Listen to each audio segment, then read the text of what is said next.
So ಈ ಸಂದರ್ಭದಲ್ಲಿ ಜಟಾಪಟಿಗಳು ನಡೀತಿರುವಂಥ ಸಂದರ್ಭದಲ್ಲಿ ರಾಜಕಾರಣಿಗಳು ಏನು ಸ್ಟೇಟ್ಮೆಂಟ್ ಕೊಟ್ಟರು ಕೂಡ ದೊಡ್ಡ ಸುದ್ದಿನೇ. ಇದೇ ಪ್ರಶ್ನೆನ ನಾವು ಪರಮೇಶ್ವರ್ ಅವರಿಗೂ ಕೂಡ ಇಟ್ವಿ.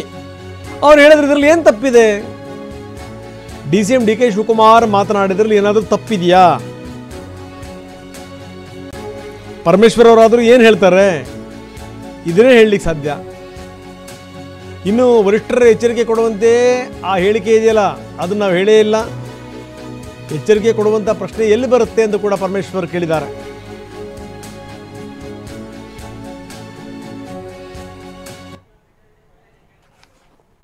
ಏನು ತಪ್ಪಿದೆ ಅದರಲ್ಲಿ? ಅಲ್ಲ ನಿಮಗೇನಾರ ತಪ್ಪು ಕಾಣಿಸ್ತಾ ಇದೆಯಾ? ಇಲ್ಲಪ್ಪ, ನಮಗೇನು, ನಾವು ಅಂಥ ಸ್ಟೇಟ್ಮೆಂಟ್ ಏನು ಮಾಡೇ ಇಲ್ವಲ್ಲ. ನಾವು ಅಂಥ ಸ್ಟೇಟ್ಮೆಂಟ್ ಮಾಡೇ ಇಲ್ಲ. ಅದರಿಂದ ಎಚ್ಚರಿಕೆ ಕೊಡೋ ಪ್ರಶ್ನೆ ಏನು ಬರುತ್ತೆ? ಏನು ತಪ್ಪಿದೆ ಅದರಲ್ಲಿ? ಅಲ್ಲ ನಿಮಗೇನಾರ ತಪ್ಪು ಕಾಣಿಸ್ತಾ ಇದೆಯಾ? ಇಲ್ಲಪ್ಪ, ನಮಗೇನು, ನಾವು ಅಂಥ ಸ್ಟೇಟ್ಮೆಂಟ್ ಏನು ಮಾಡೇ ಇಲ್ವಲ್ಲ. ನಾವು ಅಂಥ ಸ್ಟೇಟ್ಮೆಂಟ್ ಮಾಡೇ ಇಲ್ಲ.